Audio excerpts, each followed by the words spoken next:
All right, we're joined by UFC welterweight Ian Garry, who's back in action. Ian, how's it going, man? Good man, life is good. It's Wednesday morning. I got wrestlefuck today because that's what happens when you're going up against the elite of the elite who've been wrestling their whole life. Look at this dude. Look at this dude popping in. He's coming in. He's trying to steal some of my limelight because they call me Hollywood now. I get it. I get it. Ever since he moved to the States, bro, he been acting different. He's just annoyed because I'm the best wrestler in the gym now. So Wednesday morning's a tough morning because you got dudes like him on the mat who are just the elite of the elite in regards to wrestling, who've been wrestling since they were 12 months old. Do you know what I mean? So yeah, it's great. But you know what? Like every day on the mat is a day that I learn and I get better. And if I can take one thing away from that improves my game, then that's a massive step forward. So it's awesome. And this opponent, Darian Weeks, like, was this a guy you were surprised by you got? Because I remember talking to you before the Williams fight, and it was more about it's more about you and the opponent didn't matter. Is it the same thing for this one? Yeah, I think it's the exact same. For me, it's like no disrespect to Darian, but I've never heard of him before the contract was sent over. But he's game. You know what I mean? He fought Barberena on a couple like short notice. You don't take a UFC debut on short notice if you're not a game fighter, if you haven't got fucking guts, which I like. Do you know what I mean? That's what I want. I want to fight someone who's game. I don't want to fight someone who's going to get in there and just try to take a loss, which is a lot of guys out there. A lot of guys haven't got heart and they haven't got that kind of bite down and go. And Darian has that. So I'm excited. Do you know what I mean? I'm excited to see what he's going to bring in the cage. I mean, for me, I don't see how I lose the fight. I can literally only see every avenue where I can win. Mm-hmm. So it's more just about when he gets desperate. I'm gonna take that mile when he gives me that inch. And with this fight, like in Florida, on another pay-per-view in front of fans, like how much better does that make it now that your home is in Florida as well? Mm-hmm. Well, like I was like people keep saying to me, why am I on UFC London? Because I'm not British. Like I like the fact that when I travel to fight, my friends, my family, anyone that's supporting me can go to Florida, to New York, to Vegas, to Arizona, whether it be Hawaii, whether it be Canada, whether it be back in Europe somewhere. I want the fact that when my fans and supporters follow me, that they get to travel and they can experience different cities, different countries. And I like that. So for me being in North Florida, my friends and family and supporters are going to come here. There's a load of Irish coming over. And then we're going to come back down to South Florida after to where I live and kind of just enjoy the southern Florida heat and the sunshine and just take in the blue skies and the palm trees. Yeah, and we've seen with Conor, like the Irish love traveling. So it's something where you can get a lot of those and it just makes the fight feel bigger for you when you have everyone flying over. 100%.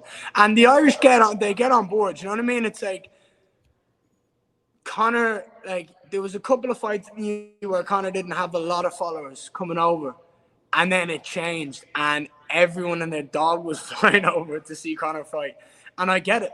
Do you know what I mean? It's like Irish people like drinking and fighting and partying. So you combine all three of them into one night, they're game, and they like holidays. Every Irish person likes a bit of sun. They might go pink, but they like the sunshine. Do you know what I mean? So they'll do anything they can to get away from work and the weather in Dublin and go out and experience a good weekend. So yeah, I'm excited for when that time is like literally everyone is coming over. So a couple more fights and we'll have the whole country coming over. With Darian, like I imagine you've looked at him now. Like how do you think you match up against him? Haven't looked at him. No. I had this conversation with Henry Hoof last night, and I said to him, do you want to watch tape? And he said, no. He said, you don't have to watch tape. He said, you just keep doing you. And I was like, Henry, I love you. I love you. Because that is my opinion. Why should I watch tape? In MMA, Cole, you know this, like fighters change so regularly in a sense of like, oh, someone's out, they've got injured. What we do isn't easy. Do you know what I mean? It could simply be something where Darian's training next week and he falls and hurts his shoulder or hurts his elbow or his ankle, and he can't fight because it's in so much pain, or he gets kicked in the rib. There is so much stuff that happens, and it's so easy to get injured because what we do is it's hard, it's strenuous on the body, like it's stressful. So it could change tomorrow. Like, Darian's a wrestler. I could be fighting a stand-up, like a guy who's a Muay Thai background, if Darian has to pull out for some reason. So I just want to focus on me and my skill set and what I want to do better and what I want to work on.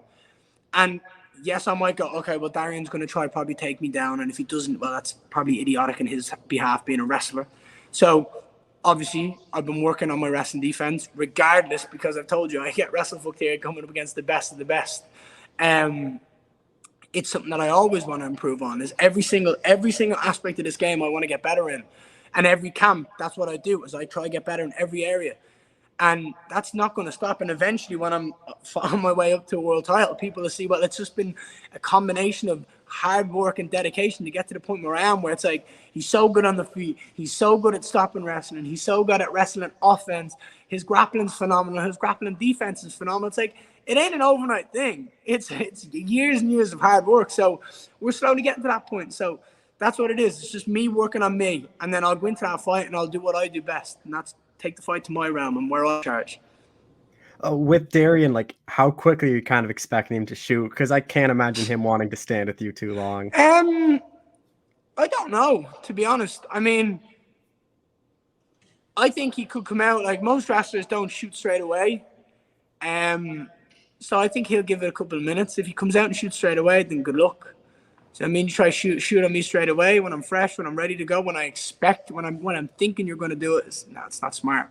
He'll try and make me forget about the wrestling, but I ain't going to forget about it. And if he tries, I've got a nice couple of shots that'll crack him on the way in, or it might put him on the back foot before he gets a chance. You know what I mean? We're game. I'm as game as a fighter as it comes. If you want to wrestle, let's go. If you want to strike, let's go. If you want to have a night where we're just going absolute hell for leather, scrambling, going crazy, I'm in. So let's see who works harder. Let's see who gets the finish. The same thing happened with Conor, but do you think because of how good your striking is, people just go, oh, you just got to take him down, or he doesn't have any wrestling? Like, the same thing was with Conor was, oh, just take him down. He doesn't know how to stop a takedown. And then he gave Khabib the toughest fight. And same with you. Like, your wrestling, I imagine, at Sanford is probably very good, and people don't expect it. I mean, look, I'm going against, I've said it again, I'm going to say it one more time. I'm going against guys who've wrestled their entire life in here. I'm coming from Europe, where the wrestling isn't as prominent like it is in America. So there's guys who are wrestling in high school and college, then they go on. And it's just bred into them from a young age. That's part of the reason why I'm here. I've got my coach of Greg Jones, who's absolutely phenomenal at breaking down wrestling. Do you know what I mean? You've got unbelievable wrestlers, people like Jason Jackson and Logan Storley, who I'm trying to learn off and go with. And it's like, just take in as much knowledge as I can so that I can develop and grow as a fighter. And I know my weakest aspect is wrestling, because we don't have it back in Europe like it is over here. But that's why I'm here. That's why I'm in Florida. That's why I'm here. That's why I specifically chose this gym, because they've got the combination of Henry Hoof for striking and Greg Jones for wrestling. And then you've got the likes of Gilbert and Herbert for our jiu-jitsu. And I've got Wagner Rocha in Hollywood that I can learn. It's like, I have got the best of all aspects. And as I've said to you, it's a slow progression to the top, mate. And every single camp, we're getting better and better and better. And every fight, people are just going to see it. That progression to being the most elite I can be.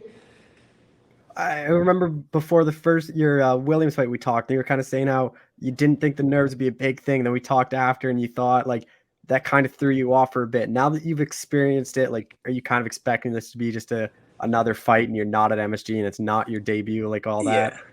I mean, that fight was even different though, because it wasn't nerves. It was just a feeling of like being overwhelmed with like almost like shocked, joy and pride all thrown into one emotion. It was like someone had just slapped me in the mouth in the middle of a dream and said, wake up. And I'm just standing in the octagon in the middle of MSG while Bruce Buffer is screaming my name, and my name's going around the LED screens. And I'm like, oh, I'm actually here. Okay. All right. All these interviews kind of like made me think, like, when I'm during the week, I was so busy fight week. Like, the UFC gave me like a lot of interviews. I'm game. I talk the talk. Do you know what I mean? I sit here and I'll talk to a brick wall for 45 minutes. But it was like, it was just surreal. It was just the moment that happened. I was like, wow. So for the first 2 minutes of that fight, I wasn't even conscious of what was going on. And then it was just like, right, turn it on, focus, settle down, and then the finish came because I was back. Yeah, and to But speak to that, I don't think that's going to affect this fight. You know what I mean? Well, here's the thing. I know it's not going to affect this fight. It was my UFC debut. It was the biggest card of the year. Madison Square Garden. All of these things, they add up, man, and you don't realize it. But that's the most historical venue for a fighter. You look at the guys who fought there. Just one name alone. I fought in the same building, in the same area as Muhammad Ali. Just that one name alone is madness. And it's like, to be like, I don't know how many Irish fighters have fought in Madison Square Garden, but I can guarantee it ain't a lot. So to be part of history and to put my name in that building is awesome. So for me, it's just it was a dream come true, and it ain't going to be like that. I've got that taste of the biggest card. I've got the taste of the red carpet. I got to see how the organization runs, how they work. Now it's just a case of just rinse and repeat. We go in, we have a good time, and we kick ass and we look good. And to speak of like how much you were doing on fight week, like I remember we talked, I think it was Thursday morning when most people are doing weight cuts and not many fighters are up for doing interviews then. But with this dude, one, I want to give back to people who give back to me. Do you know what I mean? It's like when you sit down and do an interview with me, it's not me doing you a favor. It's mutual. Do you know what I mean? Like I'm grateful for you taking the time out of your day too. And fight week is a massive time to do interviews because there's a lot of interest around that time. So I obviously want to give back to people who've given to me before. So it's like that kind of like I just sit down, do a couple of minutes, like, look, I'm bollocks, I'm cutting weight, I'm tired, I'm hungry. I'm going to get pissed off if we sit here for long, but I'll give you what I can, and then I got to go to sleep. But yeah, dude, I don't know. I done over 250 interviews. That camp, like, it was ridiculous. But do you know what I mean? That's only good for me. So I'll take it. And the one thing you said though in that fight was you were getting that highlight reel first round finish, which is exactly what you got. Like, you're a guy that likes taking your shots. Like, what do you kind of see this one playing out as? I think it's going to be the same. I think regardless of what Darren tries to do, I'm going to figure him out. And then once I've figured him out, it's just about when he gets desperate. I think I can knock him out in the first second of the first round, or I can knock him out in the last second of the last round. I don't care. I'm not looking for the finish, as in I'm not hunting it. It's going to come. I know it will. Because the way I fight and the style I have is I just break people down, and it's when he gets desperate is when I'll take that shot, and then it's game over. And it'll be beautiful. It won't be just an easy finish. It'll be beautiful. It always is. So you can count on that. Trust me. What do you think a win does for you? It would be 2-0 in the UFC, probably 2 finishes, 2 pretty good finishes. Like, and you're obviously already a big name, like coming into the UFC. Like, are you thinking like you might get fast tracked and get like a big name? Or are you kind of hoping it's more of these guys? You can kind of build your way up. I don't want to get fast-tracked. As I've said, I'm not in a position where I need to be fast-tracked. I'm not 28, 29, 30 years of age, and I'm coming towards the peak of my career or towards the end of my career and have to make a run. It's like I'm just starting off. I've had one fight in the UFC. I'm the youngest undefeated fighter on the roster. I'm the 10th youngest fighter on the roster. Do you know what I mean? I have loads of time, Cole. I'm just going to work my way up the ranks. Everything that I said to you, it's slow progression. I'm going to work my way up. And I don't care if they give me, like, guys who are good fighters, if they give me the big names. It's like, okay, but, like, the longer it takes me to get to that world title, the longer I'm going to have that belt. The longer my title reign is going to be until I decide I've retired the champ. Do you know what I mean? Because that's the way it is. I'm going out on top. So the longer it takes me to get there, the better it is for me, for my skill set, for my understanding, for my experience. And then the more fucked everyone else is when I've got to that point. So yeah, I'm not trying to be fast tracked like Kamzat or like any of these guys. I'm going to do it the Ian Garry way, the way that I'm going to create. And then people are going to be doing it my way once I've done it. I'm going to set the blueprint. Just a few more things. Like, what is kind of the goal for you this year then? Like, I imagine you're a guy that always likes being active. I imagine you're always going to be on these big cards. Like, I can't see him putting you at like the Apex in front of no one. I think you're always going to be on these. No, I won't. To be honest, I don't think I'll ever be fighting on an Apex card unless I choose a short notice fight. Like, and the longer I get into my career, then the more often I will take those short notice fights. Like, I'm game. I'd love to fight 4, 5, 6, 7 times a year. But right now, there's no point. For me, it's about being active but being smart and giving myself enough time for growth in between each fight, so that when I go into a fight, I'm not fighting 8 weeks later. I want to give myself at least 4 months in between every fight, if possible. Obviously, sometimes there is like life comes into play, and you've got different scenarios and different ways that you've got to kind of move about it. And we kind of shuffle and change the deck. But my ideal goal is every year I want to fight 3 times a year until I decide to change it up. Until, okay, maybe I go in here and I finish Darian in a minute, and I'm like, oh shit, well that wasn't really a fight. Okay, let's give myself a month and I'll go again. Do you know what I mean? I'll cut weight again and I'll go again. There's like, here's the best part about this is I'm in control. I can sit there and send Dana, Mick, and Sean Shelby an email and say, hey guys, I got 1 minute worth of a fight. I've done on whole fight camp. I want to go again. You got any short notice fights? I'll jump in. Let me know. So then I'm game. But for me, it's about being active. It's about showing people that I'm repeatedly showing up. And that's what I want. That's like, if I fight 3 times a year for the next 5 years, it's 15 fights in the UFC. Mm-hmm. That's a lot of fights. You know what I mean? With this card too, like you're obviously on it with your teammate Gilbert Burns, who has a I'm big Mickey Gall. fight. We've got 3 of us on it. Mickey's here now. Yeah. So with this one, like with Gilbert, like how do you kind of see that one playing out? Because that's obviously a massive fight for him. Dude, it's a huge fight because Gilbert's an animal. Do you know what I mean? He's so highly respected in the sport, which is absolutely well deserved and well earned because he is elite. Do you know what I mean? The only guy to beat him in recent history is the champion, who's on a 15-fight win streak. Do you know what I mean? That alone shows how good he is. And then you've got Kamzat, who's the most hyped fighter in the UFC at the moment. Do you know what I mean? He's the most interesting guy everyone's talking about because no one knows what to expect from him. It's a tough fight for both guys because a wrestler versus a grappler is always a tough fight. But it's interesting. Do you know what I mean? Both guys are going to bang. Both guys are going to get into it. And I don't think Kamzat is the type of guy that's going to be afraid of Gilbert's grappling. I think he's going to be smart enough to be prepared for it. And I know for a fact that Gilbert ain't worried about Kamzat's wrestling because it's like they're both so game that they're going, right, let's just step into that octagon and let's see what happens. So I just want to sit back as a fan and watch that fight and see how it plays out because you've got 2 guys who are elite at what they do and world class, and I just want to sit back and enjoy it. Obviously, cheering my guy on, do you know what I mean? I'm hoping Dariush goes out there and smashes him. But it's still interesting. Do you know what I mean? I don't think it's going to be an easy fight for either guy. I think it's going to be tough because they're both elite. So, yeah. Just 2 more things. Like, do you think there's more pressure on you because you're Irish and because the UFC is, like, kind of shown what McGregor did and then to you, and now there's people thinking, like, oh, you have to be the next Conor? You kind of put that away, like, to the side. No, I don't. People ask me this, and it's kind of hard to explain, but I put the most pressure on myself, Cole. Every single time I fight, I expect that knockout finish. I expect that highlight reel. I expect every single person that goes to that fight to leave that building going, that dude Ian Garry is something special. Do you know what I mean? That's the way I think about it.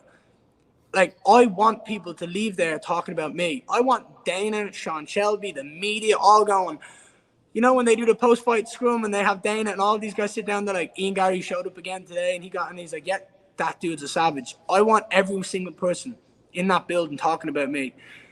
And I've got to show up. Do you know what I mean? So I've got to put all that pressure on me to show up. But I enjoy it. Do you know what I mean?